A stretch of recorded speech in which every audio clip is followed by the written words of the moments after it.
everyone, welcome to my channel. Today we're going to make some creme brulee. It's decadent. It is so delicious and I'm wondering why I've never tried it before. I saw it on a Instagram channel through Kelly Hogan. If you're ever interested in checking her out, she's pretty awesome, very inspirational.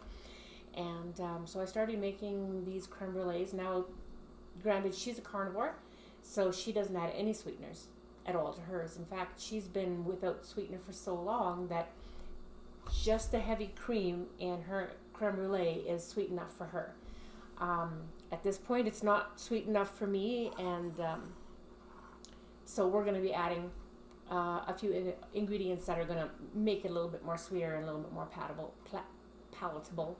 It is delicious, and you're going to love it. So it's going to be a base of, we're going to heat up some cream in my handy dandy pot. We're going to separate some egg yolks. These are my farm fresh eggs straight out of the chicken barn, and oh, there's nothing like it. Get some chickens if you can. I know not everybody can, but man, wouldn't it be nice? So, the basics of a creme brulee is the cream and the eggs, and I think basically that's pretty much all Kelly adds to hers. I'm going to be adding some MCT powders. I'm going to be making two different, that's why I have the two different containers here. I'm going to be making a salted caramel and just plain vanilla. Up until now, I've only had the salted caramel, so the vanilla is basically new to me as well.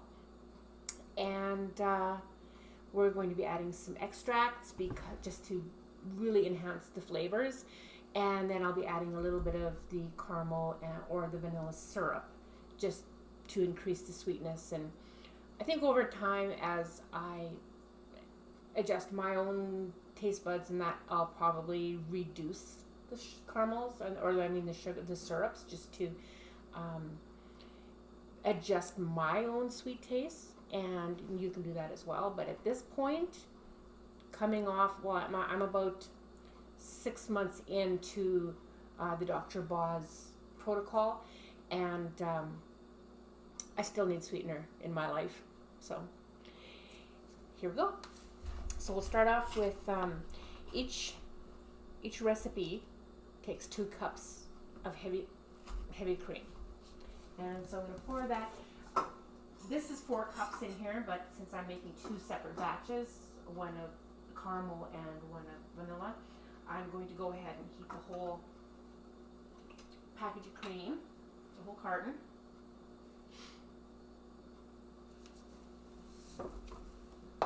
I have a thermometer so that I can keep track of the heat. I don't want to heat it farther than 150 degrees Fahrenheit because we're going to be using the hot cream to add to the egg mixture, and if it's too hot, this minute it hits, it's going to curdle your eggs, and you don't want that. This is supposed to be a beautiful, smooth custard when we're done. All right, so while that's heating, and it's something that I'll be constantly coming back to give it a stir because you don't want it to heat too fast. You don't want it to burn onto the bottom, and so you want to keep it at a kind of a medium temperature and keep a close eye on it, please. All right, so let's start by separating some eggs. I have a egg separator here that I got off Amazon.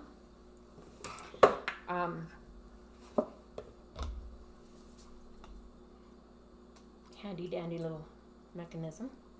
So what I do is I separate my whites into a container that I keep stored in the fridge, and occasionally I come across a recipe where I use just egg whites, and for the longest time I did a lot of baking with egg whites, but ever since I started following Dr. Boz's protocol, she's definitely high fat, and egg whites are high protein, so that's why I prefer to use mostly yolks. So, and some people would probably consider that to be a huge waste. However,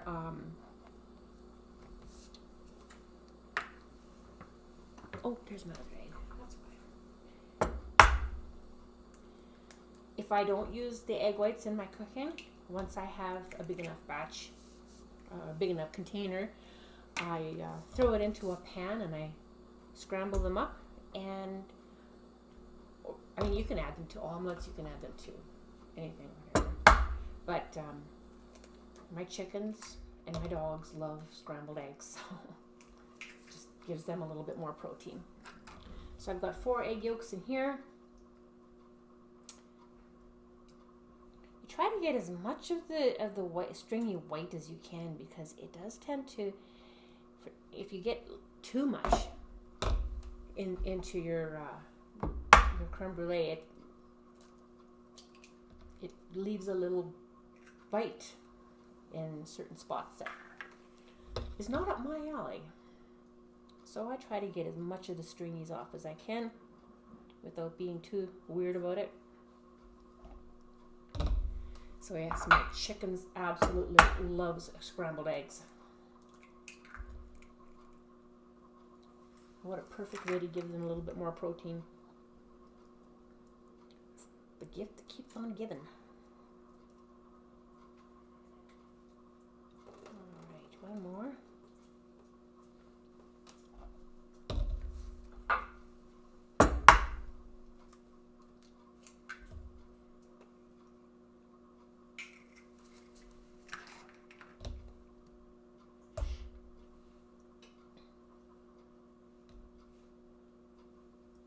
Moose is trying to figure out who I'm talking to.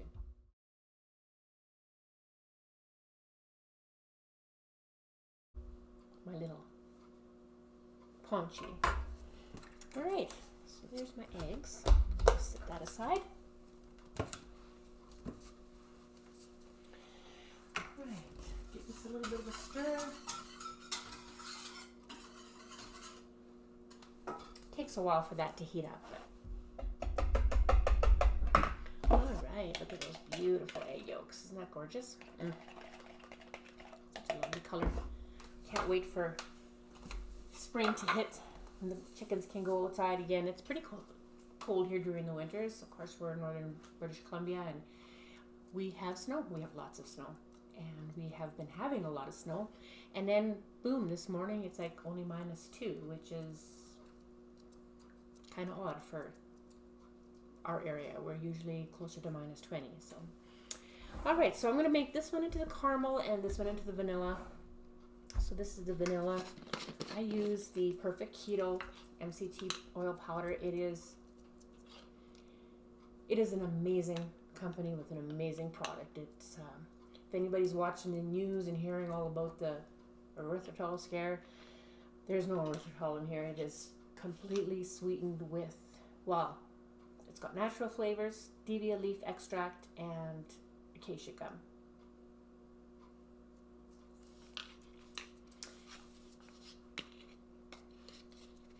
I like to use MCT powder because it's,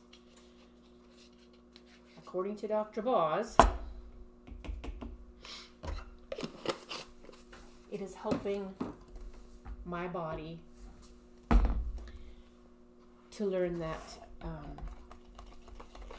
it is helping my liver to recognize that it is time to build ketones.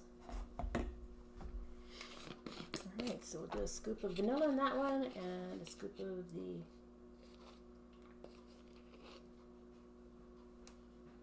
salted caramel.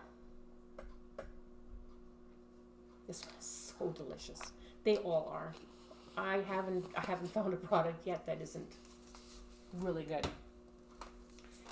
Okay, so give that a little stir in there.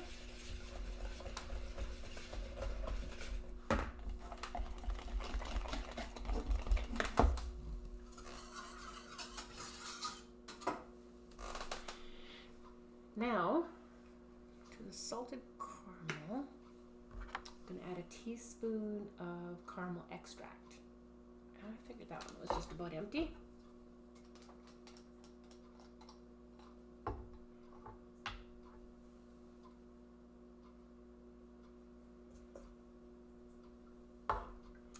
And to this one, a teaspoon of vanilla extract.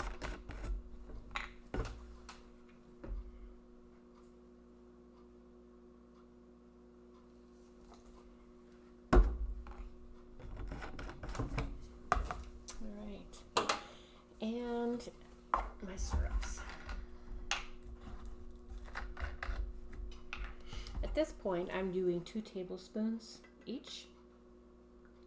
So the vanilla. This is these are both Da Vinci brand. I find them at our local wholesale. This is the caramel sugar-free syrup, and that one's the vanilla sugar-free syrup. Not the cleanest, but at this point, that's all I could find, so that's what we'll use. All right, so we'll put those mixed into the eggs.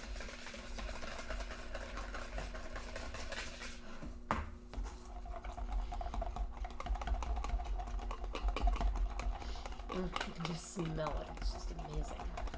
So good. Alright, set that aside. So now basically we're waiting for our cream to heat. I think I'm going to steal this lid.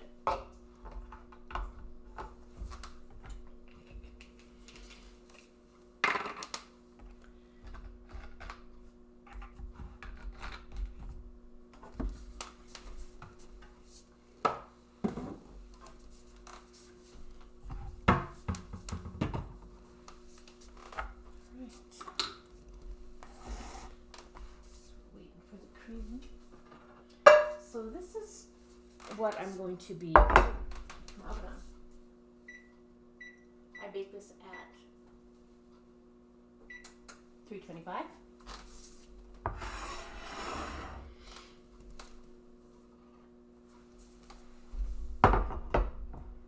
So I use these 9x13 pans because my ramekins fit in there perfectly. So then what you do is you add about, I would say about 1/2 inch of water in each pan.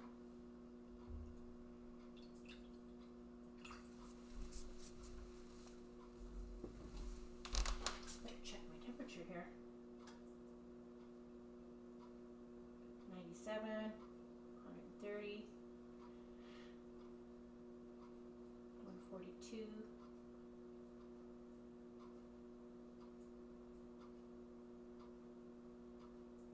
46. Okay, this is just about ready, so I'm gonna just turn it off while I set. So I bought these ramekins.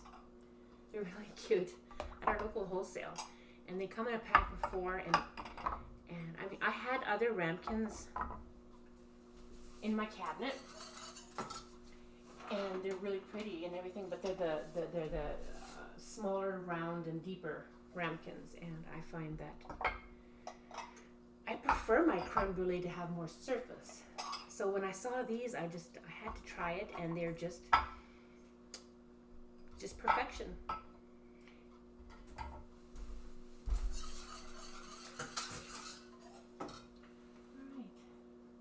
let's check our temperature again. Yeah, we're at 153 already, so that is hot enough.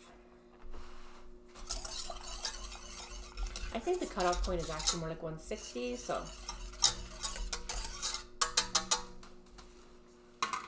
150 is usually, then you're playing it safe. So basically what I want to do is I'm going to add 2 cups of cream to each one of these, and I've got my little measure cup.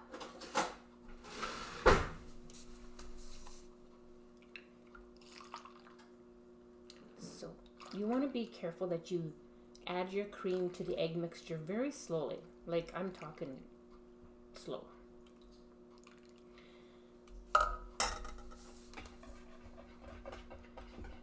Because as the hot cream hits the eggs, you're wanting to just temper it, not curdle it. So while you're constantly whisking, keeps it nice and smooth. And then as it's getting slowly tempered, you can start adding it a little bit faster. It's not as big a deal anymore. There we go. Do 1 more cup there.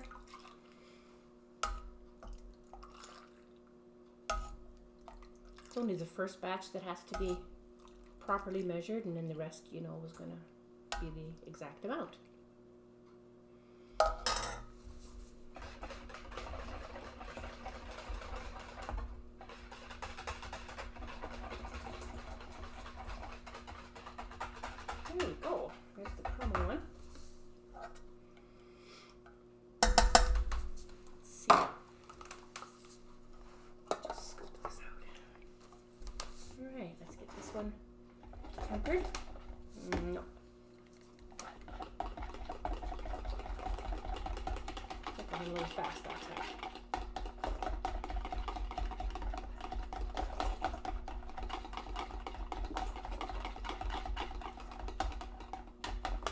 Oh, the smell. It smells so good. I love the smell of vanilla. All right, let's get this one in here.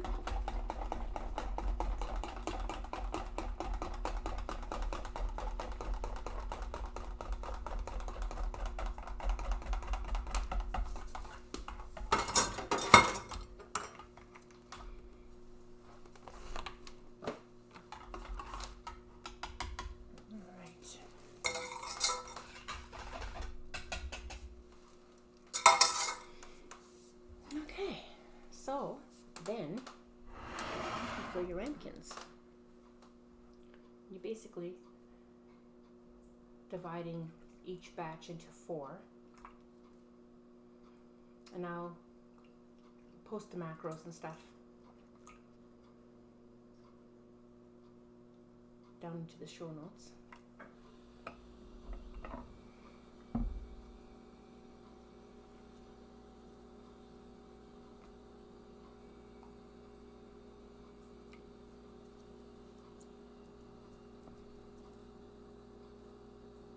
Looks delicious just like this. All right, there's one.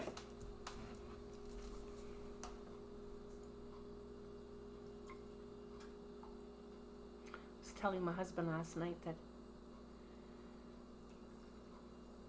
it's reminiscent of a bowl of cream of wheat.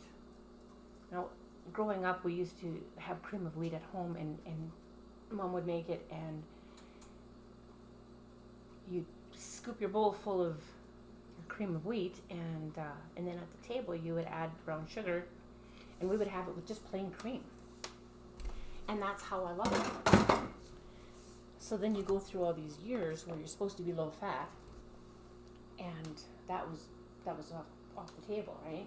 Well, then you get into keto, and all the fat's great, but the wheat not so much. So there you go. Just waiting for my oven to heat up. Anyway, my daughter had come in last night and said, oh, she was just going to have a bowl of cereal for supper. That's what she was hungry for. And I'm like, that's why I can eat one of these as a meal, and it makes me happy. Like, it is a perfect meal. It is like having a bowl of cream of wheat cereal. So, yay me. All right. Pop these into the oven.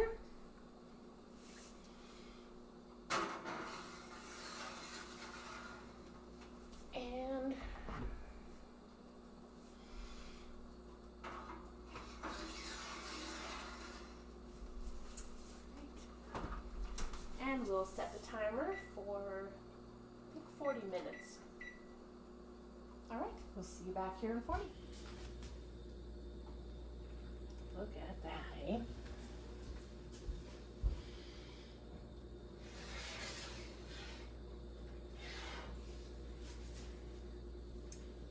So, supposedly, a perfect creme brulee has a little bit of a jelly jiggle to it.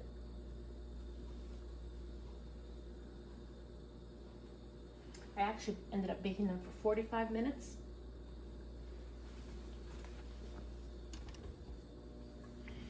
Check that out.